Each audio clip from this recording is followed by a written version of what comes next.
There is something deeply comforting about old family photographs. The faces you know. The clothes you recognize from stories. The way everyone is slightly younger, slightly softer, caught in a moment that no longer exists but somehow still does, preserved in paper and light. Most people have a box of them somewhere. An album on a shelf. A folder on a hard drive. Most people have never looked at one closely enough. Because here is the thing about photographs that no one tells you, they don't just capture who was there. Sometimes, if the conditions are right, if something has been present long enough and wants badly enough to be seen, sometimes they capture who else was there. This is the story of a woman named Mara who found her grandmother's photo album in an attic box. A family album she had looked through 100 times as a child. An album she knew by heart. Except this time, for the first time, she counted the people in the photographs. And the numbers were wrong. Mara's grandmother passed in the spring. Clearing the house fell to Mara because she was the one who lived closest, and because she had always been the one who cared most about the old things, the letters, the furniture, the stories that went with them. She found the album in a shoebox in the attic under a folded curtain. Brown leather cover, gold lettering, family 1962 to 1989. She had seen this album her entire childhood. Sat with her grandmother on Sunday afternoons turning pages, listening to names and dates and stories about people who were already gone. She brought it home. That evening she made tea and sat at her kitchen table and opened it from the beginning. She got 3 pages in before she stopped. The first photograph. Summer, 1962. Her grandmother's family, 5 people on the front steps of the old house. Her grandmother, young, maybe 20. Her grandmother's parents. Her grandmother's 2 brothers. 5 people. She knew this photo. She had looked at it 100 times. She counted the figures in it. 6. The 6th figure stood at the far left edge of the photograph.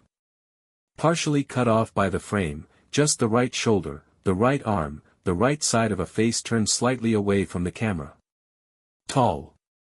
Dressed in dark clothing that looked wrong for the era, too modern, too plain against the summer dresses and shirt sleeves of 1962. The face was not quite visible.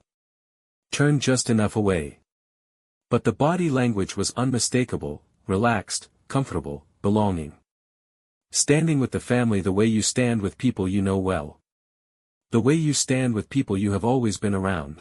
Mara pulled the photo from its sleeve and turned it over. Her grandmother's handwriting on the back, in faded pencil, Mum, Dad, Thomas, George, me. Front steps. July 1962. 5 names. 5 people listed. 6 people in the photograph. Her grandmother had not written the 6th one down. She went through every photograph in the album. All 93 of them. It took her until 2 in the morning. The figure appeared in 41 of them. Always at the edge. Always partially cut off or turned slightly away. Always in dark clothing that didn't match the decade. At a birthday party in 1967, standing just outside the frame of the garden shot, one shoulder, one arm visible. At Christmas 1971, a dark shape in the hallway behind the family gathered around the tree. At a wedding in 1979, visible through a window in the background, watching from outside. Always present. Always just out of clear sight. Always unlisted in her grandmother's careful captions on the backs of the photos. As if her grandmother could see the figure but had made a decision, a very deliberate decision, not to acknowledge it. Not to write it down. Not to give it a name. As if naming it might make it more real than it already was. There was a pattern she didn't notice until she spread all 41 photographs on the floor and looked at them together. The figure was getting closer. In 1962 it was at the far edge, nearly out of frame. By 1970 it was a full arm's width inside the photograph. By the late 70s it was standing closer still, background, but clearly present, the face still turned away but the body fully in frame. By the mid-80s, it was standing among the family. Not beside them. Among them. Close enough to touch. And in a photograph from 1988, a birthday party, her grandmother's 46th, Mara found the first photo in which the figure's face was partly visible. Still turned slightly away. Still not looking directly at the camera. But visible enough that she could see the jaw, the cheekbone, the side of the mouth. She picked up the photograph. She brought it close to the lamp.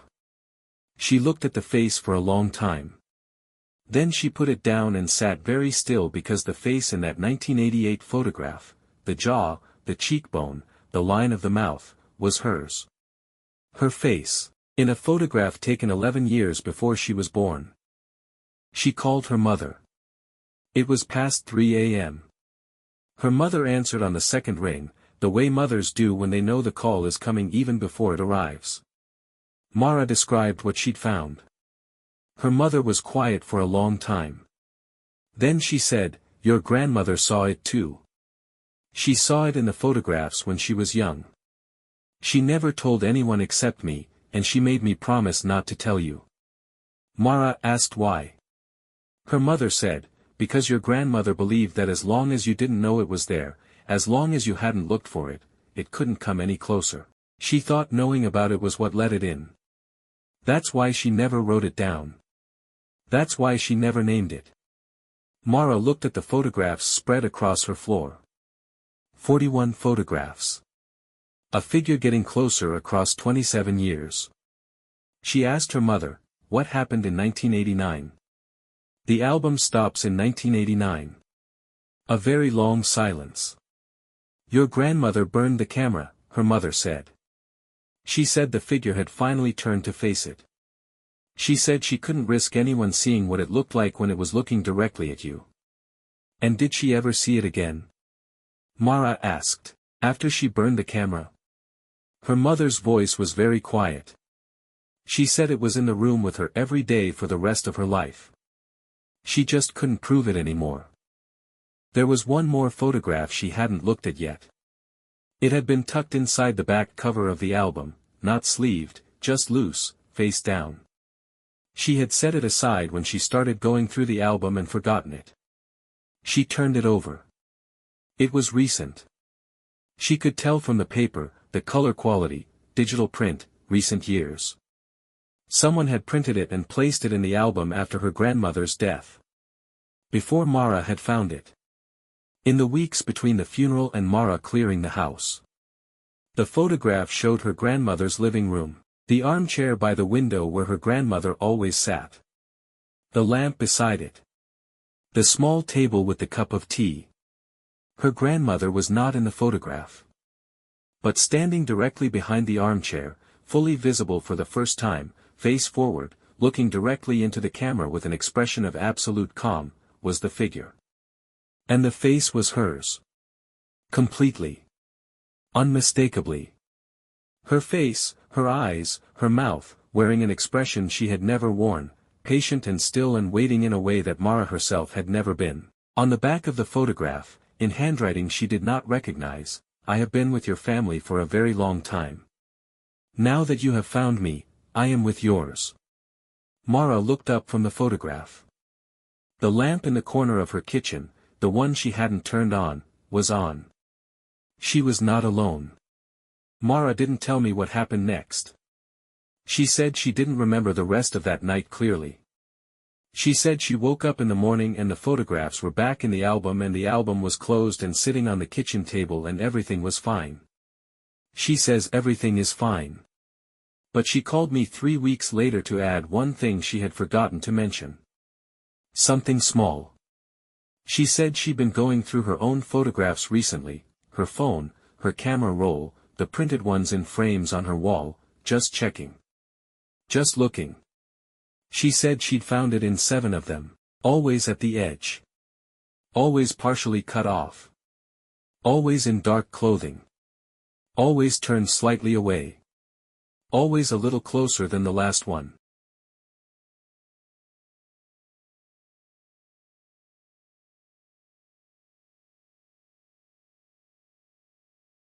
I want you to do something for me before you go to sleep tonight. Find a photograph. Any photograph. One with people in it that you know well. People you can count. Count them. Count them again. And if the numbers don't match, close the album. Don't look for it. Because now you know what your grandmother knew, that the moment you start looking is the moment it starts getting closer. Sleep well. And maybe tonight, don't go through the old photos.